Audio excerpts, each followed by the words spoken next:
I'm Peter Kell, Commissioner at ASIC, and welcome to the FPA series on bulletproof advice. The financial relationship that clients have with an advisor can stretch over many years. One of the aims of opt-in is to ensure that clients get good ongoing service, that they're engaged over a long period of time, because after all we're talking in many cases here about someone's long-term financial well-being. We want to make sure that you can have a good relationship with your client over the long term. Advisors have two options in respect to opt-in. One is they comply with the law and opt in every 2 years with the client, and that's getting the client to sign a renewal notice every 2 years. Or they can go under the approved code option, which is to obviate the need for opt-in and effectively complying with opt-in under another form. The reason for opt-in was as a result of passive income, for where fees were being paid for little or no service. Now, a solution to the opt-in has been either through legislation, which is a requirement for a 2-year annual opt-in requirement for the client to consent to continuing paying those fees, or a class order relief option was provided through FOFA to allow for codes of conduct to be put in place, which obviated the need for opt-in. The code option or solution is, we believe, more flexible and more adaptable to professional practice environments. It allows the professional practitioner to negotiate with the client what those services will be, that they'll actually provide ongoing service, what those services actually cost, whether those services are actually suitable, and when they will be reviewed.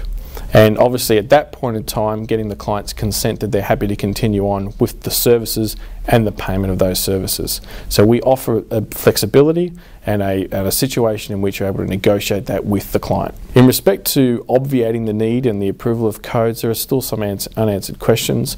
There's a consultation paper at the moment from ASIC, and ASIC have put forward a number of options in which they consider to be potentially available for obviating the need. One in particular is a bit of a concern in respect to the removal of asset-based fees as one option for obviating the need for opt-in. The FPA doesn't subscribe to that, and the FPA has put forward its own views in respect to obviating the need for opt-in.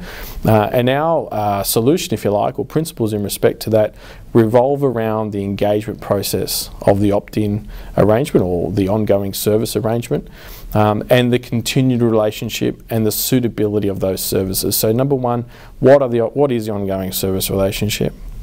How much does it actually cost? Does the client consent to it? And when and how often will they be reviewed? In some ways that could be a natural part of what financial planners do, and it will also depend upon where advisors are coming from. In my case, there's been some form of ongoing service contract which has attempted to define those services since the 1990s. Now others will have done something like that as well. So I think for those who haven't done that, maybe that's a good place to start thinking about how they define what they're actually doing. It's a lot more than just saying we'll look after you for the year and we'll have a review at the end of that period. I don't think it affects where you would start with the planning process, because opt-in's to do with the ongoing service arrangement and the charges associated with that. So I don't think it really would affect the financial planning process itself. The opt-in process brings to the fore, though, the details of the ongoing review service. So that's where it's probably the biggest changes are defining exactly what that is, why it's suitable for the client, and those types of things.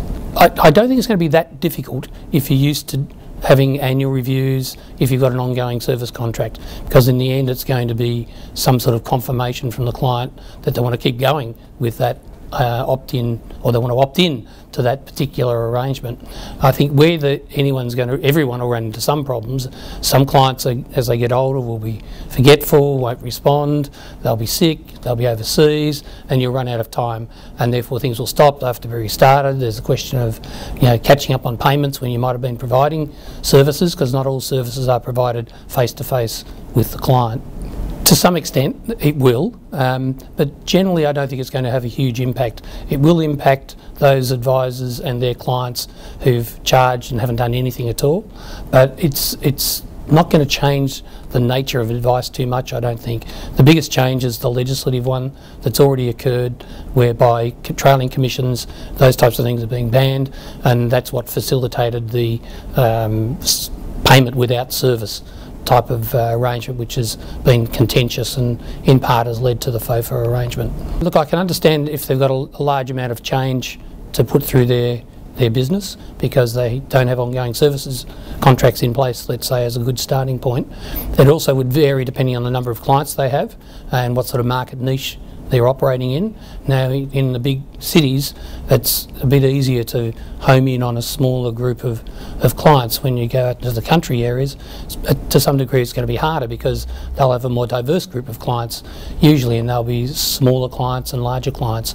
And it's at the smaller client end where I think people are going to struggle with the mix of what services they'll be able to provide for what cost, and you know, what's economic, what's not, what works to keep the client, but they can't do a lot of service for the client if they're getting $50 a year, let's say. Most advisors probably have some form of ongoing relationship with their clients, so the first thing I'd be looking at is, well, what type of agreement do you have in place, if any? What are those services that you've agreed to with those clients, and how can you improve that ongoing service contract for your future clients? Is there enough information about services? Is it quite clear and concise about costs? And one way to prove this is, can your clients recite back to you what, if indeed they are in an ongoing service relationship, what those services are and what they're actually paying? As you'd know, under FOFA you can belong to a code that obviates the need to satisfy the opt-in requirement. We're currently consulting with industry about what such codes should look like. We want to understand what are the sorts of requirements that people think are reasonable in terms of their ongoing engagement with the consumer that will satisfy that opt-in requirement. There are obviously some codes out there already that are being talked about. The FPA code is an example, but we want to get your feedback, and we'll be out with some guidance in the new year as to how we're going to approach the whole code approval process.